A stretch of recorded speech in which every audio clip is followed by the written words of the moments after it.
আজকে for a change মা নয় দিদি বানালো একটা খুবই অসাধারণ চিকেনের রেসিপি, যেটা দেখতেই শুধু লোভনীয় লাগছে না, খেতেও তেমনই ভালো হয়েছিল।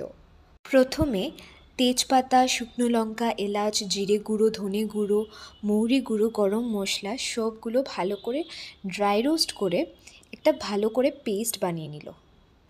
দেন আসলো চিকেন ম্যারিনেশনের পালা। পেঁয়াজ, টমেটো, আদা রসুন, কাঁচা লঙ্কার পেস্ট, আলু, সর্ষের তেল, লাল লঙ্কার গুঁড়ো, হলুদ গুঁড়ো সব কিছু দিয়ে ভালো করে মাংসটাকে ম্যারিনেট করে দিল। তারপর ফ্রিজে ফর অ্যাটলিস্ট 30 মিনিটস রেখে দিল, সো দ্যাট দ্য স্পাইসেসগুলো খুব ভালো করে মাংসর ভিতরে ঢুকতে পারে। This is how it was looking after marination.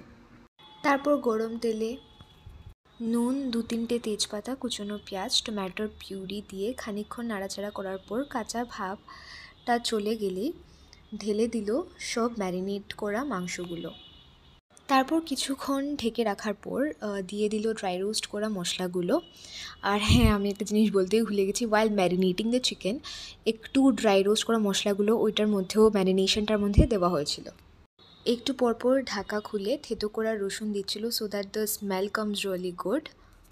Almost যখন চিকেনটা হয়ে আসছিল তখন লিকার দেওয়া হলো to get that dark pretty colour. এখনই আপনারা দেখতে পাবেন একটা সুন্দর ডার্ক কালার এসছে ঝোলের মধ্যে, যেটা দেখতে খুবই টেম্পটিং লাগছে। এই যে দেখুন।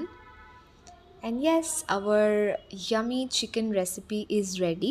You guys can give it a try because সত্যি এই রেসিপিটা খুবই টেস্টি হয়েছিল।